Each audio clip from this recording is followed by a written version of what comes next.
Всем привет, с вами Велобаза, и сегодня я опять вместо того, чтобы работать, записываю видео. Сегодня у нас не то, что какое-то техническое видео по разборке чего-то, сегодня просто такой познавательный видос. У нас случилась такая ситуация, что вот у нас вот одновременно в нашем пользовании, в мастерской, вот такая вот красота стоит. 3 специальных станка замечательной фирмы Parktool. Кто серьезно занимается велосипедами, эту фирму должен знать. Вот. Хотим записать небольшое видео, рассказать про особенности станков, может быть, немножко помочь с выбором. Если вы хотите купить себе станочек домой или подумываете открыть мастерскую, то, может быть, это видео окажется вам полезным.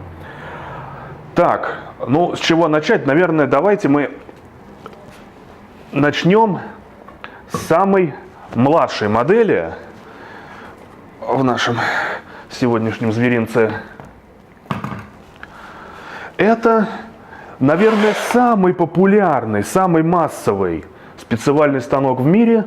Это Parktool TS2.2. Вот. Собственно, встретить, я думаю, его можно, если не в каждой второй мастерской, то в каждой третьей точно. То есть самая массовая модель компании Parktool производился очень много лет, с некоторыми модификациями. Изначально была версия TS 2.0. Временно, потом она переросла в версию 2.2. На данный момент он уже не производится, но на вторичном рынке этих станков просто огромный запас, что купить его сейчас не составляет проблем. Значит, что мы получаем, покупая этот станок? У него штатно в комплектации вот этой вот пластиковой станины у него нет. То есть просто вот эта вот металлическая. Просто вот эта вот металлическая штука, ее можно посадить на верстак, на болты. Можно временно даже струбцинами прихватить, не суть. Вот. Но вот, конечно, с такой станиной удобнее. Есть регулировка наклона. Тут каждый ставит как себе удобнее. Есть подставочки для спицевых ключей, для удержалок плоских спиц. Сюда можно ниппеля положить. В общем, все от людей, все для людей. У станка 3 степени регулировки. Это сведение и разведение, можно так сказать, зажимных губок. Это вот место, куда вставляется колесо. Вот в такой комплектации и вот без этой вот штуки то он идет штатно, то есть этого тоже не будет, это для ротора. Все вот остальное нужно покупать отдельно. Вот это его максимальное разведение. Давайте померим. Ну, с учетом того, что на максимальном разведении они и так уже в раскоряку стоят, и ось тут хорошо зафиксировать не получится, вот 180 мм это максимальная втулка, которую он может принять. Соответственно, уже некоторые фэтбайк втулки задние, допустим, вот есть 197 мм втулка для фэта, вот это сюда уже не влезет. Если требуется работать с втулками на полых осях, нужно ставить вот такие вот фиговины. Покупаются они отдельно.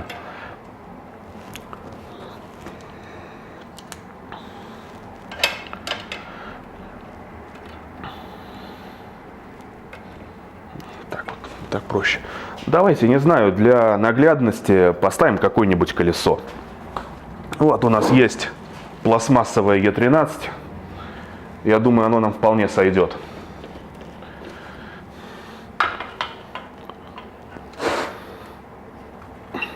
Так вот, начинаем сводить.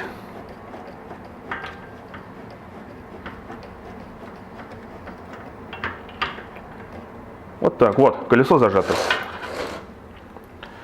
Остальные 2 крутилки регулируют вот эти вот наши клещи. Вот это вверх-вниз, соответственно, под разный радиус колеса. Это под разную ширину обода. Подводим поровней, ну и, собственно, начинаем работать. В чем преимущество вот таких станков? Они калиброванные.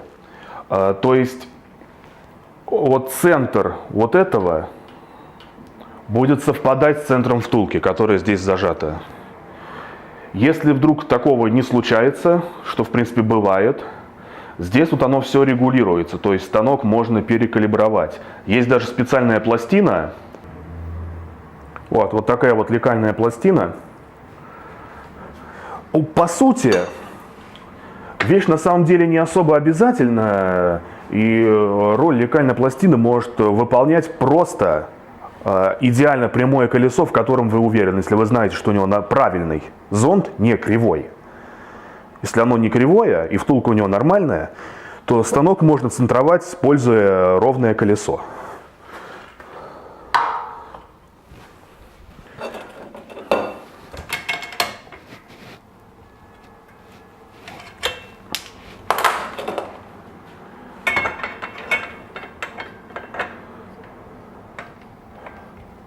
Ну, либо же, используя вот эту пластину. Вот. Если вдруг что не так, то вот тут вот гайка, здесь оно все регулируется. Как бы гайд, как это делать, есть в интернете. Значит, давайте посмотрим по максимальной ширине обода, которую сможет принять этот станок.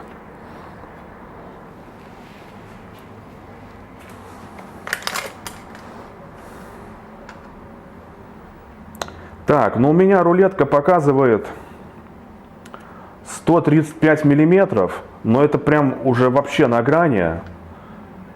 Я как-то сомневаюсь, что ему когда-нибудь придется работать с таким ободом. Почему? Потому что такие обода на сверхширокие втулки спецуют, а такие втулки сюда просто не влезут.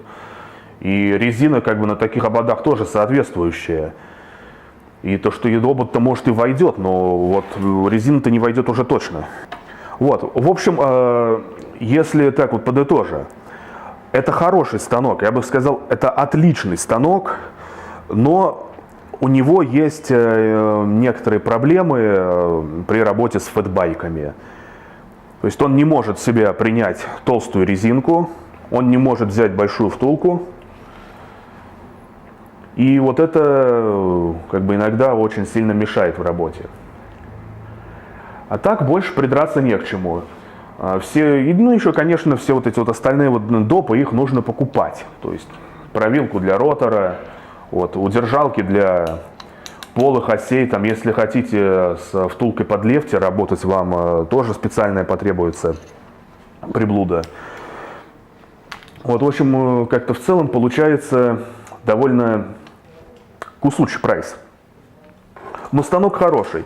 Если планируете как бы дома часто крутить колеса, там, себе, друзьям, если подумываете в своем населенном пункте открыть маленькую мастерскую, то вот этот станок — это, пожалуй, идеальный выбор, ничего лучше не требуется. Так что вот смело могу рекомендовать к покупке. Так, ну а теперь давайте перейдем к кое-чему поинтереснее. Вот это Parktool TS4.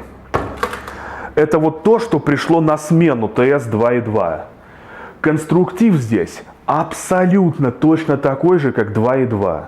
Ну, за парой нюансов. И первое, что вы можете заметить, он просто огромный. Сюда, в этот станок, резина от фэтбайка на 100 или даже на 120 ободе шириной больше 5 дюймов, она влезает просто без разбортирования.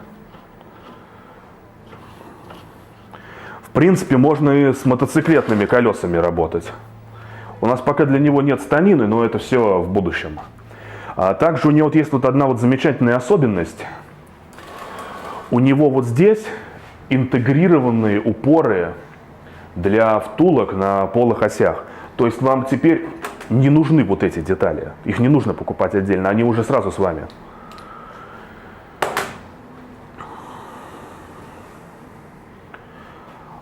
Здесь Сюда прицепляются, это провилка ротора ставится, можно как одну, так можно с двух сторон поставить. А также вот, что TS2.2 и TS4 предполагают установку цифровых индикаторов, но у нас вот их на этих станках не будет, потому что здесь они не нужны, только мешают на самом деле. Вот, давайте, чтобы не быть голословными, померим. Я думаю, комментарии излишние. Он может без проблем втулку шириной в 230 миллиметров принять. На велосипеде таких втулок нет. Пока еще, и, надеюсь, не будет. Вот, так что можно, в принципе, и мотоциклетное колесо ставить.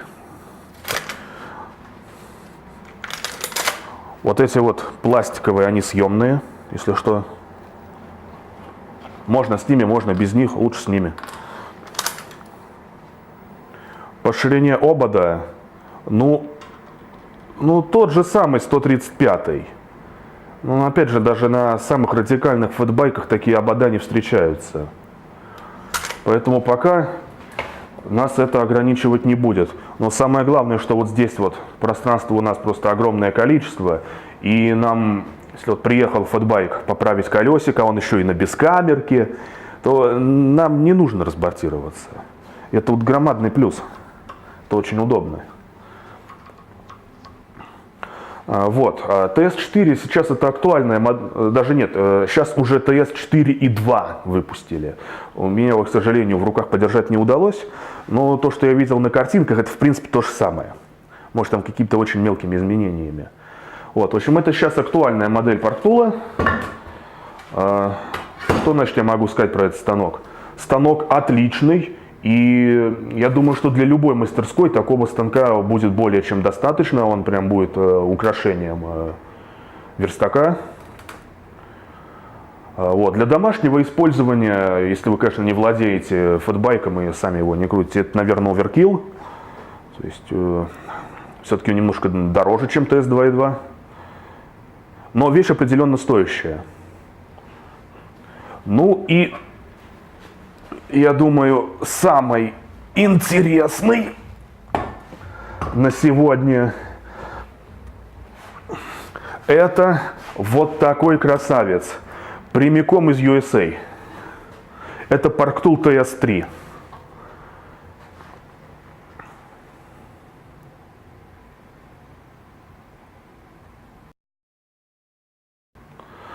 Модель в данный момент не производится. Производилась она вообще довольно давно и, скажем так, довольно ограниченным тиражом. На каждом станке даже выбиты серийные номера. Конкретно наши 2123. В общем, что тут про него сказать? Про него сказать можно много чего. Во-первых, у него полностью другая конструкция зажимных вот этих штанг. Если на актуальном модели Парктула как это сделано? Крутите крутилку вот здесь, она их разводит вот так.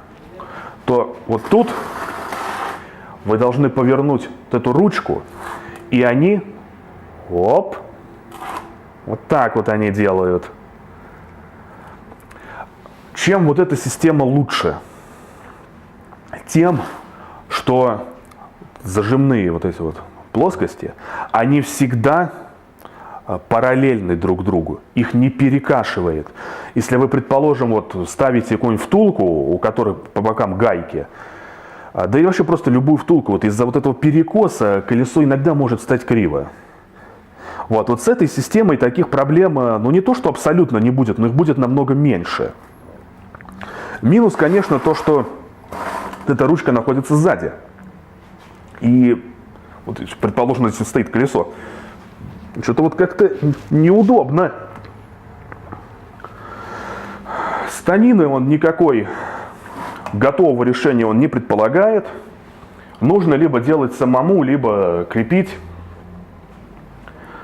Вот это у нас, оно на шарнире, оно наклонное. Станочек у нас в максимальной комплектации. Он оснащен аналоговыми датчиками парктуловскими, датчиками биений. Чуть-чуть попозже мы покажем вам, как они работают. Вот. У него нету здесь никаких крутилок, которые меняют наклон всего этого дела. Это все делается вручную. Вот это, вот честно скажу, это большой минус. Неудобно. И крепления имеют свойство разбалтываться. Так что вот за это вот Парктулу не зачет. Потому что сейчас оно все хорошо, но вот как оно будет через год, через 2 года? В общем, надо что-то думать. И вот что вот очень интересно. Здесь ни одной метрической резьбы нет, здесь все дюймовое. Вот это вот настоящая американская вещь. Здесь вся резьба дюймовая. Так что вообще это может стать такой довольно серьезной проблемой, если вы какой-то хитрый винт потеряете. Значит, в каких степенях он у нас умеет гнуться? Он умеет гнуться вот так, что в принципе не очень-то и нужно. Он умеет гнуться вот здесь. Он умеет сгибаться вот тут. Ну и в принципе и все. В принципе этого более чем достаточно. Давайте посмотрим, какую он максимально может принять втулку. 180-я. А если ставить вот эти вот деталюшки, то по сути еще меньше. То есть с фэтбайками он в пролете. Вот на что вот еще стоит обратить внимание, вот эти вот, не знаю даже правильно как назвать, хвосты, они съемные. То есть в принципе мы можем повторить конструктив Парктула TS4 и заказать, там, вырезать на лазере там, или на чипу уточнуть, можно сделать с интегрированными упорами для втулок на полых осях. То есть их можно заменить. Даже чисто теоретически для фэтбайк колес что можно сделать? Их можно сделать вот так вот, офсетными, в бок. Тогда с заменой вот этих штук он сможет взять большое колесо, но вот тут, конечно, еще вот здесь проблема остается. Вот, в общем, конструкция определенно требует какой-то доработки. Так, здесь у нас поинтереснее все. Собственно, что обычные наши клещики.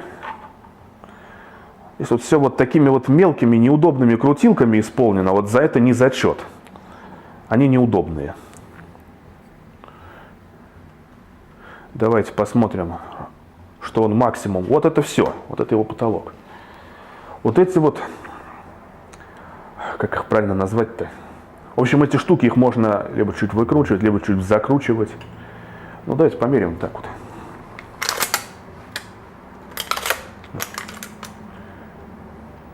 Ну вот, это, ну даже если их закручу максимум, но это даже не 10, это ну 90 миллиметров обод, это его потолок. И явно без надетой резины. Потому что для резины тут места нет совершенно. Вот это тоже, конечно, может быть это актуально для кто вот шоссерами там или вот, ну, обычными такими велосипедами занимается. С фэтами это не вариант вообще. Тут все слишком узко. Вот эта вот штучка нам нужна для контроля яйца на ободе, чтобы так вот не било. Честно говоря, тоже вот я не совсем понимаю, вот зачем его вот так вот сделали, ведь как бы яйцо вполне можно и вот этими выравнивать. То есть, по мне она только мешает, она блокирует крутилку. Не знаю, может какое-то применение ей есть, но мне неудобно. Вот, в общем, тоже какая-то очень спорная деталь. Ну и индикаторы. Вообще такие индикаторы можно поставить на любой станок Парктул, за исключением самых простеньких, которых в нашем обзоре они не присутствуют. Вот. То, что они здесь стоят, это как бы это просто дополнительная опция. Как бы этот станок, он вообще идет без индикаторов.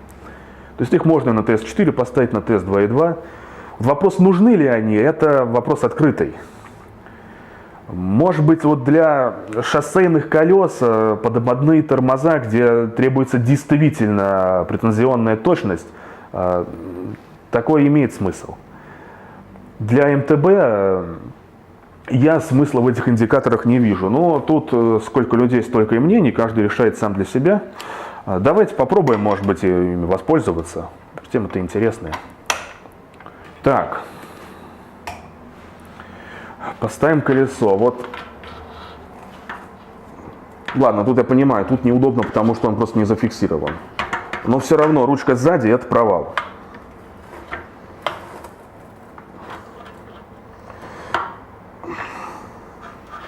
Ой, он еще и здесь упирается. Да ё-моё.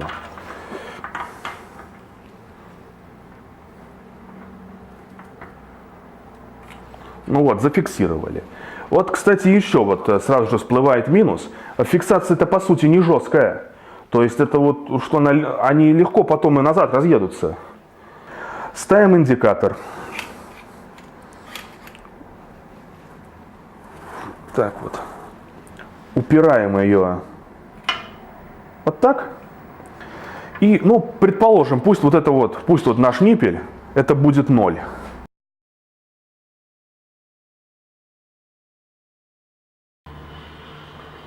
Эта вещь очень чувствительная, она реагирует даже на наклейки на ободе. Вот смотрите, вот сейчас вот к наклейке подхожу. Видите? Тут даже просто вот наличие наклейки на ободе, оно уже смущает. Так, вот здесь у нас, что у нас здесь? Здесь вот, ну, это единичный. Ну вот здесь вот явно видно, что вот все-таки это уже многовато. Вот. А если мы его как бы чуть-чуть вот в эту сторону, вот оно ближе к нулю, значит, что нам нужно сделать? Нам нужно вот эти вот две спицы с им чуть-чуть подтянуть. Совсем-совсем чуть-чуть.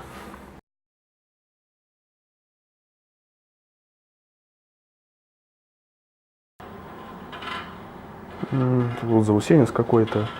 В общем, биение в пределах вот 10, то есть от 0 до 10 там, или до минус 10, это абсолютно нормально.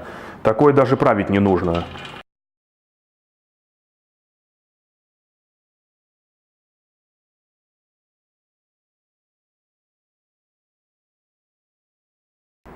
Вот, в общем, нужна ли такая точность на МТБ колесах? Вопрос открытый. Конечно, когда все ровно, это офигенно, но по мне так лучше более ровное натяжение, чем вот настолько претензионно ровное колесо. На шоссейных колесах смысл есть, на МТБ сомнительный. Вот. И вот, конечно, вот эти вот наклейки, они сильно дезориентируют. Вот. Но еще не знаю даже, что еще про этот станок добавить. Разве что купить его уже просто так не получится, только на вторичном рынке.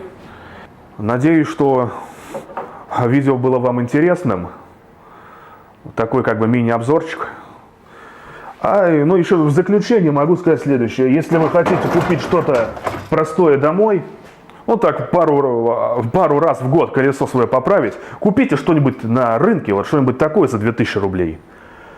Оно в вашем случае сработает не хуже.